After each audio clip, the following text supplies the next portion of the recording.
Do you have the habit of storing all your fabric scraps no matter how tiny they are?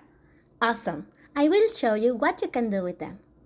Honestly, I am a fabric scrap hoarder, and I usually like to store my scraps by color, but for this tutorial I am going to mix them all so we can create a super fun and cute crumb quilt. A crumb quilt is a quilt that is formed by tons of different sizes and shapes pieces of fabric.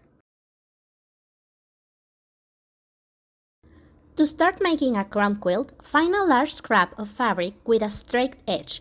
Then take another crumb of fabric and find their straight edges. Put them in a row over the first piece with the right sides of the fabric facing together and start sewing in a straight line. You are going to continue like this with every small piece of fabric that you have. Then separate each piece with your rotary cutter and you will have a slightly bigger piece of fabric. You are going to have to press the seam allowances to one side to keep the pieces entirely flat. I like to use a mini iron and a pressing mat near my machine to make this process quicker. From this point forward, it's just about repetition. Find another big piece of fabric and start laying out other small pieces. Remember to find the straight edges and align them over the larger edge. Try not worrying too much about the shape of the crumb fabric or the layout place, as the idea of a crumb quilt is that arrangement is totally random.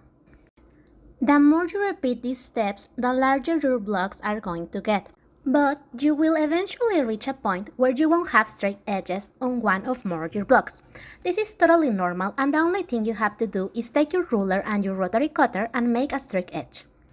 For me, I like to arrange my straight edges facing one side so it's easier for me to fit them through the machine. And I just do this with all the pieces that doesn't have a straight edge.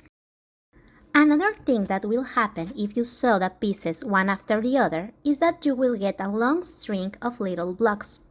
Sewing without stopping and cutting for each block will make this process a lot more efficient. This is how your long string will look, and I have the coolest tool for the next step. This little flower is a table cutter that uses dull rotary blades as the main blade and has these little spaces to cut the threads in between the pieces.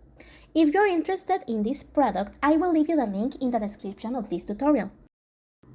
The idea is that you start forming a bunch of different shapes and sizes of these blocks, and by repeating all the steps one time again, you will reach to a point where you will end with a large piece of new and original fabric canvas like this one.